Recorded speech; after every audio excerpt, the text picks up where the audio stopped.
이른 새벽 귀한 찬양으로 하나님 앞에 올려드리는 찬양을 하나님께서 기뻐 받으실 줄로 믿습니다. 역대하서 28장은 유다의 12번째 왕인 아하스 왕의 통치 기록입니다. 흔히 왕들에 대한 통치의 기록은 잘한 것도 있으면 그 반면에 못한 것도 있다. 이게 함께 있는 게 보통 일반적인 경우지요. 그러나 아하스의 통치는 일관되게 잘못된 것만 기록하고 있어서 그 이름이 아주 악명이 높은 그런 왕 중에 하나입니다. 아마 므낫세 그리고 아하스 두 왕이 그런 경우가 아닐까 그렇게 생각됩니다. 특별히 그는 바알들의 우상을 부어 만들고 백성들이 그렇게 바알의 우상을 섬기는 경우는 있어도 왕이 직접 유다의 왕으로서 바알의 신상을 부어 만들었다. 이거 참 있을 수 없는 일이지요. 또 흰놈의 아들 골짜기에서 분향을 하고 심지어 자녀들을 불사르는 극악무도한 우상 숭배를 자행하기도 했던 왕입니다.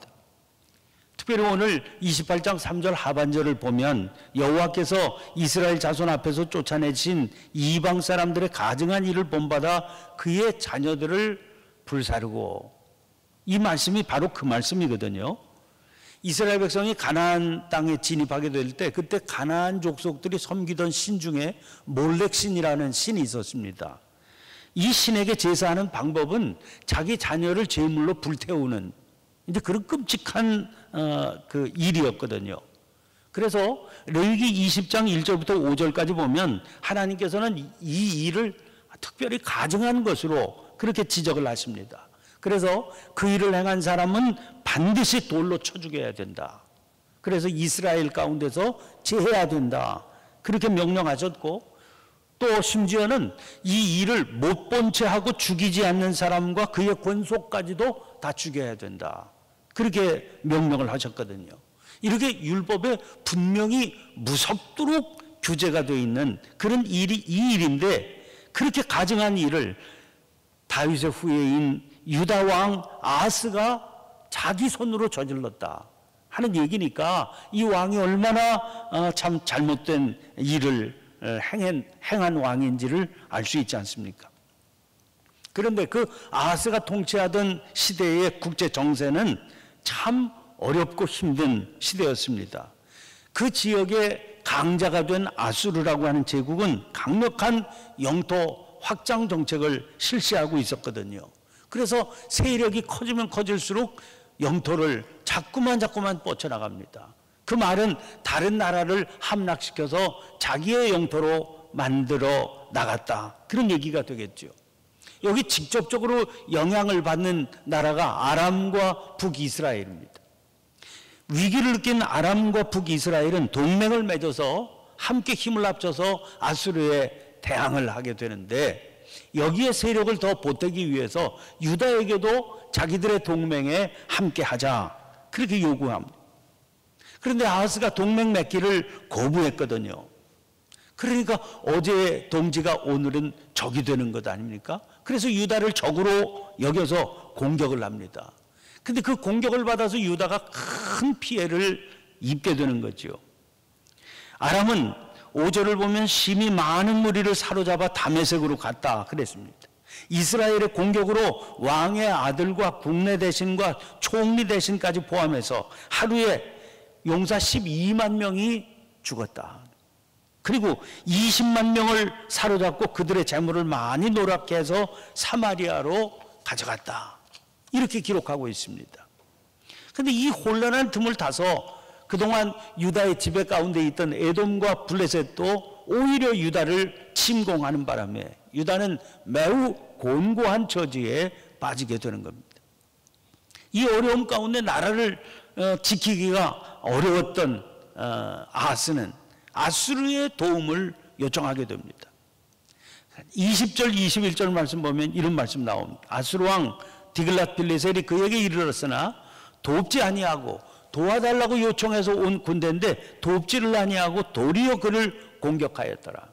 아하스가 여호와의 전과 왕궁과 방백들의 집에서 재물을 가져다가 아수르 왕에게 주었으나 그에게 유익이 없었더라. 그러니까 완전히 사면초가에 빠진 셈이지요. 자, 이 모든 어려움이 그 당시에 혼란한 국제 정세에 의해서 어쩔 수 없이 다가왔던 어려움이었을까 하고 묻게 됩니다. 그런데 성경은 그렇지 않다는 거예요. 그 이유가, 이렇게 아하스가 어려움 가운데 빠진 이유가 하나님께 불순종한 결과였다, 그렇게 설명하고 있기 때문입니다. 5절 말씀을 보시면, 그러므로 그의 하나님 여호와께서 그를 아람 왕의 손에 넘기심에, 하나님께서 아람 왕의 손에 넘기셨다고 해석하는 거지요. 그들이 쳐서 심히 많은 무리를 사로잡아 다메섹으로 갔으며, 또 이스라엘 왕의 손에 넘기심에, 누가 그랬다는 겁니까? 하나님께서 그렇게 하셨다는 거죠. 그가 쳐서 크게 살육하였으니. 또 6장 상반절을 보면, 이는 그의 조상들의 하나님 여호와를 버렸습니다. 하나님을 버리는 바람에 하나님께서 그를 치시게 해서, 그래서 주변 나라들이 일어나서 이렇게 어려운 지경 가운데 빠지게 됐다, 이렇게 설명하고 있습니다. 또 19절은 이렇습니다. 이는 이스라엘 왕 아하스가 유다에서 망령되게 행하여 여호와께 크게 범죄하였으므로 여호와께서 유다를 낮추심이라. 이유가 다 그런 데 있다, 이렇게 설명하고 있는 거예요. 여러분, 그럴 수밖에 없는 것이, 유다가 어떤 나라입니까? 또 유다를 다스리게 한 그 다윗의 집안이 어떤 집안입니까? 감당하기 어려운 어려움에 처하게 되면 여호와께 부르짖죠. 그렇게 여호와께 부르짖으면 하나님께서 친히 모든 어려움을 극복하게 만들어 주셨던 수많은 영적 체험이 살아있는 나라요, 또 집안 아닙니까? 그러니 이렇게 어려움이 가중되면 이제는 정신을 차리고 돌이켜서 하나님께 돌아올 만하지 않았겠습니까? 그런데 오늘 본문 22절을 보면, 이 아하스 왕이 곤고할 때에 더욱 여호와께 범죄했다, 그렇게 말씀하고 있어요. 그러니까 아하스가 만난 곤고함은 당신께로 돌아와라, 그렇게 하나님께서 보내시는 일종의 신호 아니었습니까? 그 신호를 받았으면 정신 차려서 돌아올 만한데, 아하스는 이렇게 곤고할 때 더 하나님께 범죄했다, 그렇게 성경은 기록하고 있습니다. 자, 그러면 곤고할 때 더 범죄했다, 그 행태가 어떤 것이었느냐 하는 겁니다. 22절 23절 말씀 보시면, 이 아하스 왕이 곤고할 때에 더욱 여호와께 범죄하여 자기를 친 다메섹 신들에게 제사하여 이르되, 아람 왕들의 신들이 그들을 도왔으니 나도 그 신에게 제사하여 나를 돕게 하리라 하였으나, 그 신이 아하스와 온 이스라엘을 망하게 하였더라. 도대체 이렇게 곤고한 때 정신 차릴 생각은 하지 않고 하나님께 더 범죄해서 자기를 공격한 다메섹의 신들에게 제사를 하면서, 이 신이 그 나라를 도왔으니 나도 도와줄 거다, 이렇게 어리석은 판단을 했다는 겁니다. 그래서 그 신이 아하스와 온 이스라엘을 망하게 만들었다.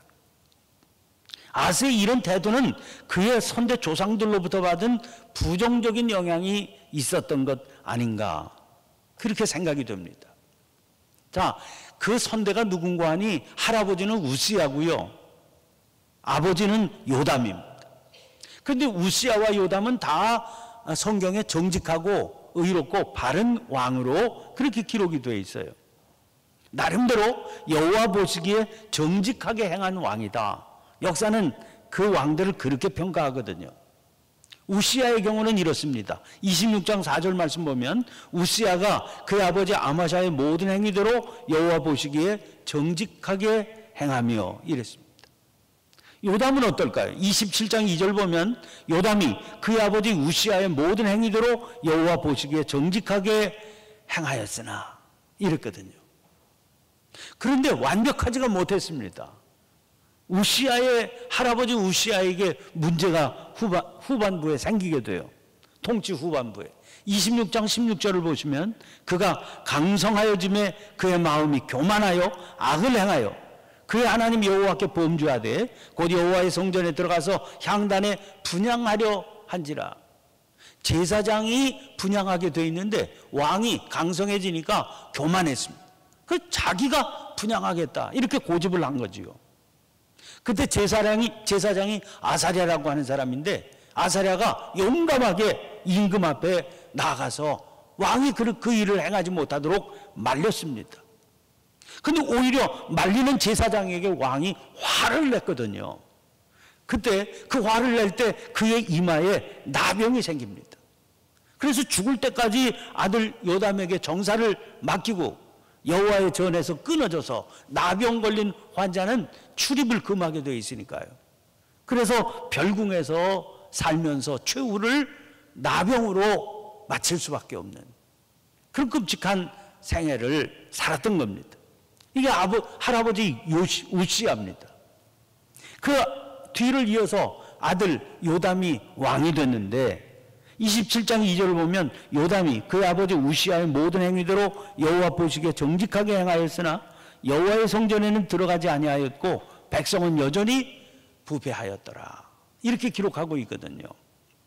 아마 아들 요담이 생각을 했을 겁니다. 아버지가 살아계신데 자기가 정사를 돌보게 된 것 아닙니까?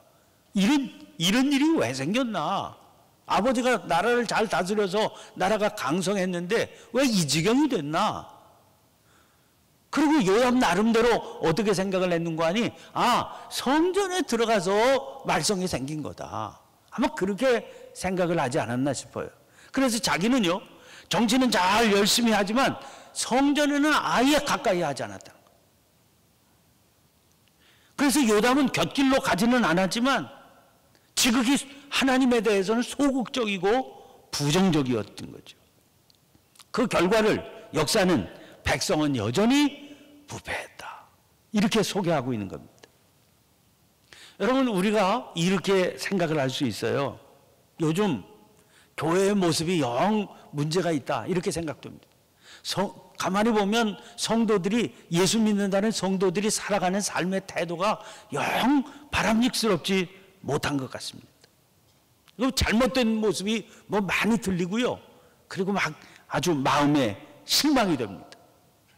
그래서 교회에 대해서 신앙인들의 삶의 태도에 대해서 좀 실망이 돼서 예수 믿는 거 다 소용없어. 신앙 자체에 대해서 소극적이 될 수 있다는 거죠.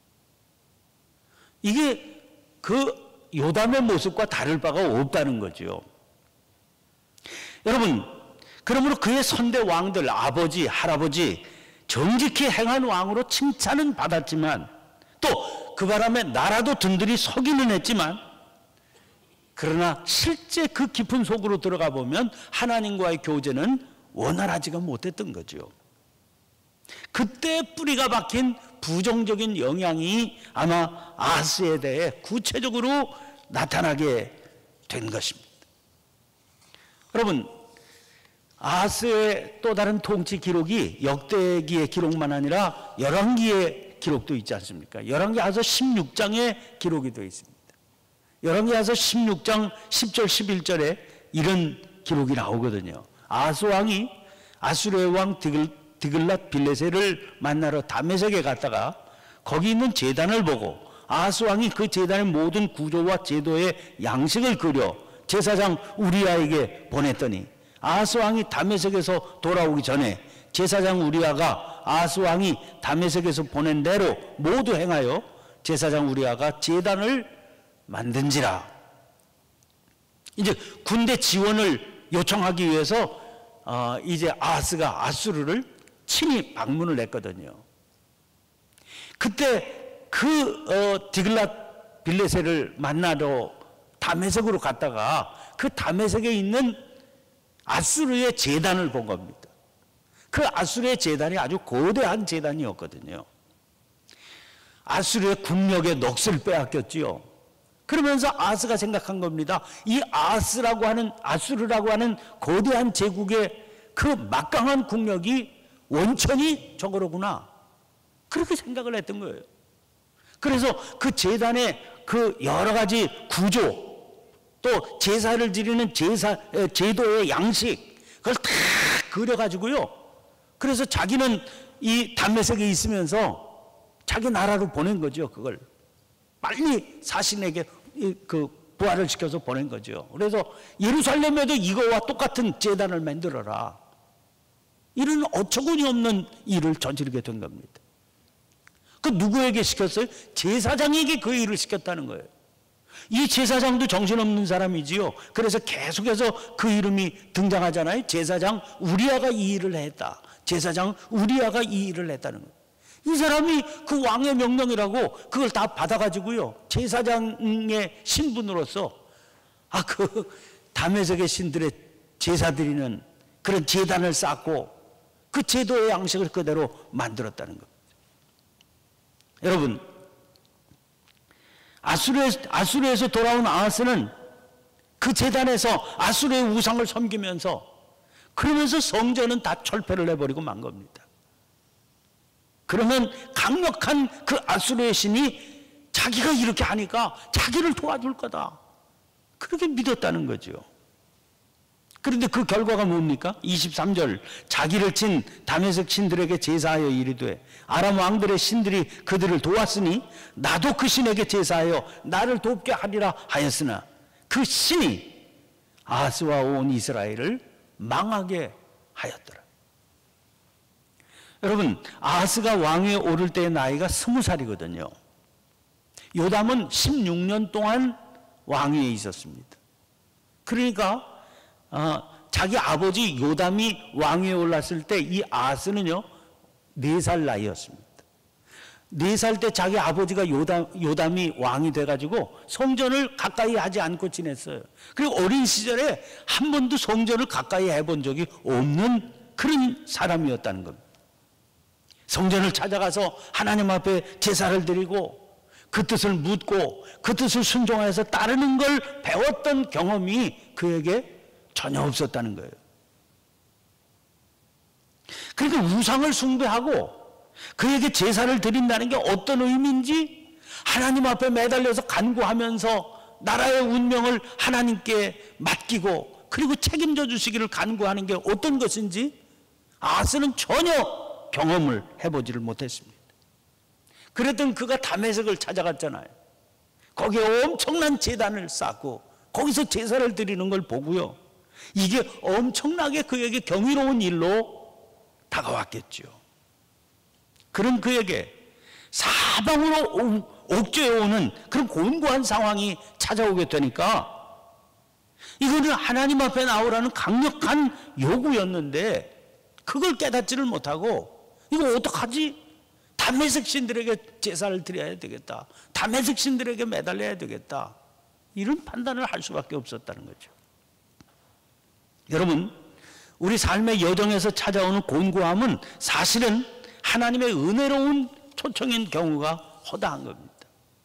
그런데 아하스는 그러면 그럴수록 더 열성적으로 우상을 섬긴 거죠. 아예 성전의 문들을 닫아버리는 그런 만행을 저지르게 되었던 겁니다. 결국 나라는 아주 바닥으로 떨어지게 되고요, 결국 그가 죽었을 때 왕들의 묘실에 안장되지 못하는, 우리로 따지면 국립묘지에 들어가지 못하는 그런 수모를 겪게 되었던 겁니다.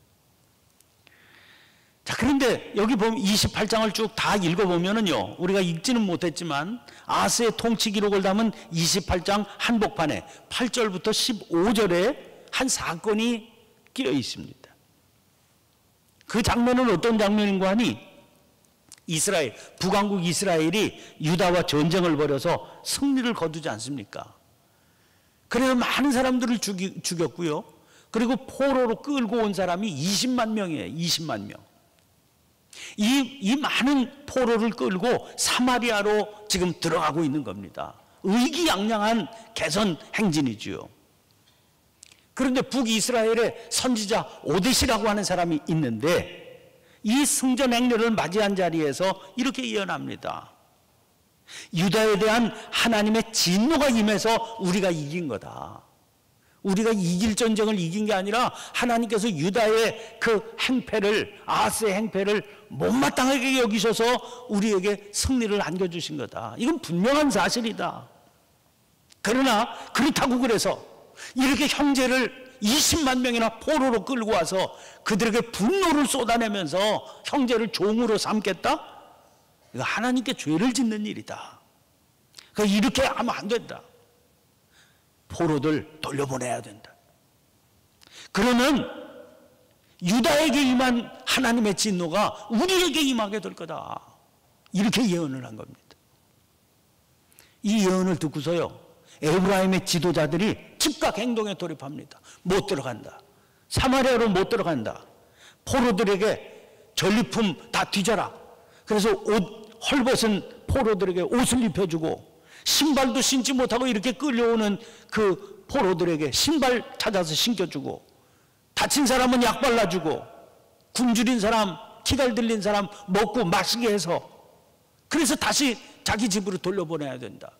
그래서 사마리아 끌고 가던 20만 명을 방향을 다시 틀어가지고 여리고까지 데려다 준 겁니다. 그래서 거기서 자기 집으로 돌아가게 그렇게 만들어 주었다는 거예요.